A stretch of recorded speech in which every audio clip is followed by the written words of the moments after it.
Iran just got hit, not with missiles, but with a total diplomatic blackout that has the entire Middle East on a knife edge. Tehran's latest high-stakes gamble, a list of 5 secret nuclear conditions, was just shredded by the White House. Within hours, President Trump abruptly canceled the Kushner-Witkoff peace mission to Islamabad, signaling that the window for talk has officially slammed shut. Ladies and gentlemen, we are entering a new and far more dangerous phase of this confrontation. What is unfolding right now is something the Pentagon didn't expect for at least another 6 months. We aren't just looking at a breakdown in communication, we are looking at the precursor to a direct kinetic engagement in the Persian Gulf. Hit subscribe right now if you want the real strategic picture behind the headlines. We cover what the mainstream media won't, every single day. Turn on notifications so you never miss when we expose the truth behind the next move in this global chess match. Do it now. Here's the sequence. On April 26th, at approximately 10 p.m. Eastern, a secure diplomatic channel via the Swiss embassy delivered a document to the State Department containing Tehran's final terms for a nuclear freeze. By 2 a.m., the White House responded by recalling all senior envoys from the region. This wasn't a standard diplomatic delay or a request for clarification. This was a total rejection of the Iranian framework, confirmed by 3 senior administration officials speaking to the Wall Street Journal. Now, the Iranian leadership had already warned that a rejection of these terms would trigger what they called asymmetric maritime responses. That warning? It just got cashed in.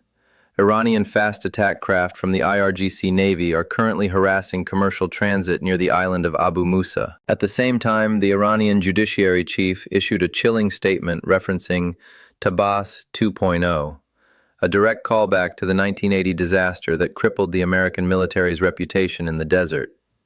But here's where it gets bigger than a local naval skirmish. See, Iran didn't just threaten the Navy. There are emerging reports of cyber attacks targeting 3 major U.S.-owned LNG terminals in the Gulf of Mexico, the mobilization of the 15th Cordad air defense systems near the Natanz enrichment site, a sudden 40% increase in shadow fleet tanker activity departing from Bandar Abbas toward Chinese ports, coordinated militia movements in Iraq, with 4,000 fighters shifting toward the Al-Assad airbase perimeter. Let that sink in. Global energy security compromised, U.S. domestic infrastructure compromised, and the International Maritime Organization just issued a code red alert for the Strait of Hormuz, effectively declaring the world's most important oil artery a no-go zone. This isn't a regional spat anymore. This is a systemic challenge to the American-led global order, and Iran is making sure the entire world feels the pain of this diplomatic collapse. Now, you might be asking, why would Iran offer conditions they knew would be rejected? Why demand a $1 million transit fee per tanker in the Strait of Hormuz? Why insist on the immediate removal of all U.S. Aegis-class destroyers from the Persian Gulf as a prerequisite for even talking? Because Iran isn't fighting to win a seat at the table. Iran is fighting to collapse the table entirely. When the U.S. naval blockade began earlier this month, understand the expanded context that most coverage misses. Iran lost its ability to function as a sovereign state.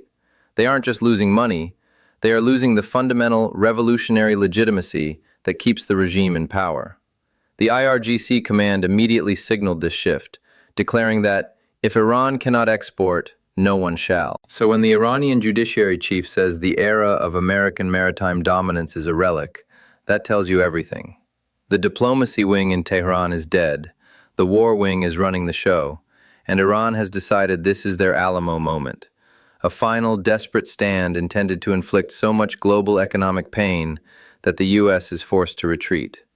Now here's the part no one in Washington wants to talk about. The Pentagon told the press last week that the U.S. Navy could keep the Strait of Hormuz open indefinitely using existing minesweeping assets. But according to a leaked Defense Intelligence Agency assessment obtained by the New York Times, the current U.S. mine countermeasure fleet in the region is designed for a low-intensity conflict, not a 360-degree swarming environment. That's a 14-day gap between the political promise of freedom of navigation and the military reality of how long it actually takes to clear a sophisticated, multi-layered Iranian minefield. And already, on day 4 of this intensified blockade, here's what's happened. 1. The USS Arleigh Burke was forced to perform an emergency maneuver to avoid a sophisticated smart mine near the Musandam Peninsula, reported by Reuters. 2. Two Saudi-flagged VLCC tankers were struck by unidentified projectiles, despite being under U.S. drone overwatch, according to Lloyd's List. 3.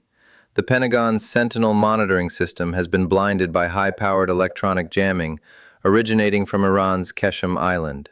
4. Standard oil insurance premiums for the Gulf have surged by 400%, a fact confirmed by underwriters at Marsh McLennan.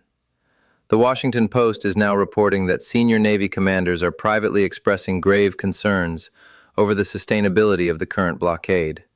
They're seeing threats in too many places, too fast and too unpredictably, and the Pentagon simply can't protect every square inch of the 21-mile-wide strait. This was supposed to be a surgical economic pressure campaign. That's the exact phrase National Security Advisor officials used with the Senate Foreign Relations Committee. But Iran turned it into a meat grinder for global logistics. Let's zoom out, because this stopped being a US-Iran issue about 72 hours ago. China has officially announced a strategic energy protection naval exercise after the U.S. blockade slowed their oil imports. The Type 055 destroyers Nanchang and Lhasa are already positioned just outside the Gulf of Oman. Russia is moving its Il-76 transport planes toward Hamadan Air Base in Iran. And the Kremlin spokesperson Dmitry Peskov just said that any interference with sovereign trade in the Gulf will be met with a symmetrical response. That's two nuclear-armed nations now actively coordinating with the target of American sanctions. 2. And the escalation doesn't stop with the military. The United Arab Emirates just suspended all westbound flights over the Persian Gulf due to missile activity concerns. Kuwait followed suit, canceling over 120 flights across the Arabian Peninsula. ExxonMobil suspended operations at its regional headquarters until May 15th. The European Union is scrambling to figure out its natural gas supply, now that both the Qatari LNG routes and the Mediterranean pipelines are being threatened by Hezbollah's coastal batteries. WTI crude just touched $97.22 and is climbing. Brent crude spiked to $104, a 12% increase in a single trading session. The rial in Saudi Arabia jumped to its highest volatility index since 1991, a sign that hot money is fleeing the Middle East markets at speed. And we're on day 12. Here's what most coverage is missing. Iran knows it can't win this war militarily. The math doesn't work. You're facing 2 U.S. carrier strike groups, 300 land-based strike fighters, and a global satellite network that sees every move they make. That's an unwinnable equation in a traditional dogfight. But Iran isn't trying to win a naval battle. Iran is trying to make President Trump lose an election. Think about it. Every dollar added to the price of a gallon of gas has a massive domestic political impact. Every tactical setback in the Gulf becomes a congressional hearing and a media firestorm. Every economic disruption becomes a voter pain point that Americans feel at the grocery store and the utility bill. President Trump built his brand on ending endless wars and economic prosperity. He mocked the previous administration over their perceived weakness and high energy prices. And now, under his watch, the most important trade route in the world is a literal minefield, and gas is pushing towards $6 a gallon in the Midwest. The opposition party doesn't even need to campaign. The footage of burning tankers and the data from the New York Stock Exchange do it for them. MSNBC and the New York Times, which Trump has personally attacked as the enemy of the people, are going to run every single story of policy failure and military overreach on a loop until November. And when the 2026 midterms come, if the economy is in a tailspin because of a war in the Middle East, the president loses his congressional majority. And a president without a majority is a lame duck with no teeth. Iran knows this. That's the real strategy, not nuclear enrichment, but political decapitation. According to military strategists at the Hudson Institute, energy analysts at Goldman Sachs, and former CIA directors who have weighed in, the situation is now unstable and non-linear.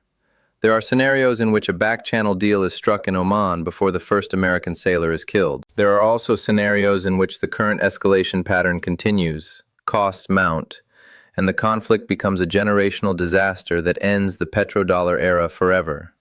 The honest answer is, nobody knows. And I mean that literally. Every naval analyst, every intelligence agency, and every think tank is operating on outdated models right now. They are using 20th century logic for a 21st century asymmetric war. The Economist published a piece yesterday saying the US has already won the economic war. But here's the critical point. Whatever comes after this current blockade is going to be more complex and more radical. There are already emerging indications from intelligence sources that Iran is considering Scenario Z, the total destruction of its own oil infrastructure to ensure no one in the world has energy if they don't. Internal factions within the IRGC are reportedly fragmenting, with hardline commanders acting without orders from the supreme leader. Meanwhile, the Iranian mission to the UN just announced, and I quote, "The time for restraint has reached its absolute end." We don't know what that means. Could be a massive swarm attack on a US destroyer. Could be the closure of the Bab el-Mandeb Strait by Houthi rebels. Could be something nobody's even considered yet, like a coordinated drone strike on the world's largest desalination plants. Because when a regime decides it has nothing left to lose, when it fights not for a deal but for survival and honor, every red line disappears. Every calculation goes out the window, and every prediction becomes worthless.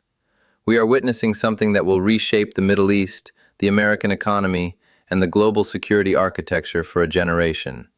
And we're only 12 days in. I'm going to keep covering this as it develops, pulling from military intelligence, shipping databases, and independent on-the-ground sources, because no single outlet is giving you the full picture. If you want to stay informed without the noise, subscribe and turn on notifications. I'll be back with an updated analysis as soon as the next major development breaks. Stay safe out there. I'll see you in the next one.